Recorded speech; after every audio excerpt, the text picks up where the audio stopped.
ಕಾಶ್ಮೀರದ ಬೈಸಾರಾನ್ ಕಣಿವೆಯಲ್ಲಿ ಪಾಕ್ ಪ್ರಚೋದಿತ ದುಷ್ಕರ್ಮಿಗಳು ಅಮಾಯಕ ಪ್ರವಾಸಿಗರ ಮೇಲೆ ನರಮೇಧ ನಡೆಸಿರುವುದನ್ನು ಶ್ರೀರಾಮಚಂದ್ರಾಪುರ ಮಠದ ಹವ್ಯಕ ಮಹಾಮಂಡಳದ ಅಧ್ಯಕ್ಷರಾದ ಮೋಹನ್ ಭಾಸ್ಕರ್ ಹೆಗಡೆ ಅವರು ತೀವ್ರವಾಗಿ ಖಂಡಿಸಿದ್ದಾರೆ.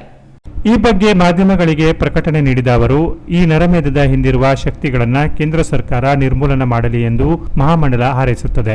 ಬೈಸರಾನ್ ಕಣಿವೆಯಲ್ಲಿ ನಡೆದ ಹತ್ಯೆಗಳಲ್ಲಿ ಹಿಂದೂಗಳನ್ನೇ ಗುರಿ ಮಾಡಲಾಗಿದೆ. ಹೆಸರು ಗುರುತು ಕೇಳಿ ಹಿಂದೂಗಳನ್ನ ಕೊಂದಿರುವುದನ್ನು ಗಮನಿಸಿದರೆ ಈ ಭಯೋತ್ಪಾದಕರು ಹಿಂದೂ ಜನಾಂಗದ ಮೇಲೆ ನಿಷ್ಕಾರಣ ಸಮರ ಸಾರಿದಂತೆ ಕಾಣುತ್ತಿದೆ.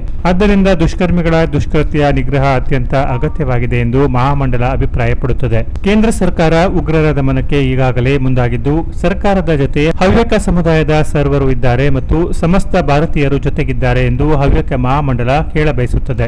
ದೇಶವೇ ಮೊದಲು, ದೇಶವೇ ಪರಮ, ದೇಶವೇ ಮುಖ್ಯ, ದೇಶ ರಕ್ಷಣೆಗಾಗಿ ಮಿಡಿಯಬೇಕಾದದ್ದು ಪ್ರತಿಯೊಬ್ಬನ ಕರ್ತವ್ಯ ಎಂಬ ಗುರುವಾಣಿಯಂತೆ ನಮ್ಮ ಸಮುದಾಯ ಸದಾ ಭಾರತೀಯರ ರಕ್ಷಕರ ಜೊತೆ ಕೈಜೋಡಿಸುತ್ತದೆ ಎಂದು ತಿಳಿಸಿದ್ದಾರೆ.